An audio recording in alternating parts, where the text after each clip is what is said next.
Artifact isn't a hard game to pick up and play, but it is a complex one. As a card game with 3 lanes, 5 heroes, and even an item shop, there's a lot of intricacies that aren't explained in its fairly surface-level tutorial. Here are 9 important things Artifact doesn't tell you.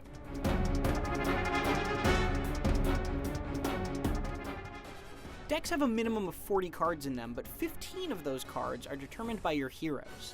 Every hero automatically adds 3 copies of its unique signature card to your deck, which can't be added any other way.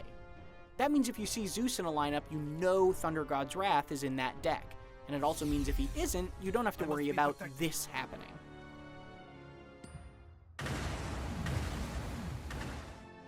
You can determine the order your heroes are deployed at the start of every match when you're building your deck, but which lane each of those first 3 heroes ends up in is random. You choose which hero arrives on turn 1, and then which hero you'll deploy on turn 2 and 3 after that.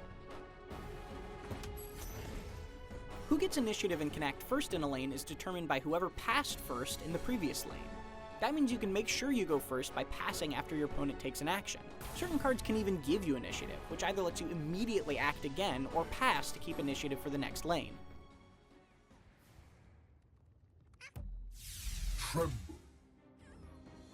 If there are combat spots where an enemy unit doesn't have a blocker across from it, those spots have to be filled before units can spawn to the left or right of your units. Heroes and creeps will always follow this rule during deployment as well, so be sure to consider what your heroes might end up face to face with in each lane.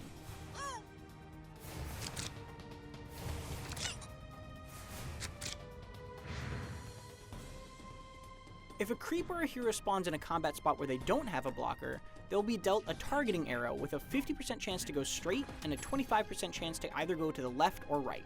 This happens both during deployment and the action phase, but keep in mind that swapping units means they get the targets of the position they move to, not the direction they had before moving.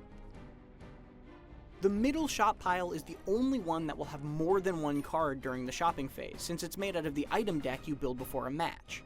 If you've got a lot of money to burn, you should buy from the middle first, as it will reveal more options, while the random items in the secret shop and consumable section will just reveal a blank space. You also won't be sure you'll see the same items between turns unless you spend 1 gold to hold the item in the secret shop for a round. If your opponent buys items, you'll be able to tell by looking at their hand. Any purchased item cards will have a gold border, and hovering over your opponent's hand will even tell you how many rounds they've been holding on to each card. A nifty little button in the bottom right of the screen will let you cycle between 3 different ways to order the cards in your hand, by color, order drawn, or mana cost. See what works for you, and keep in mind that your opponent may not be using the same method as you. If you want to get the history behind all of Artifact's cards, every single one has a fully voiced chunk of lore that you can read or listen to in the collection screen. For years I traveled, spreading the gift of pestilence, city by city. When opening packs, the first card you reveal will automatically play its lore, and you can check the unowned box in the collection to even listen to the lore of cards you don't have. There's plenty more nuance to learn, but hopefully those tips help. Be sure to check out our crash course on how to play Artifact, as well as our review. And for everything else, keep it right here on IGN.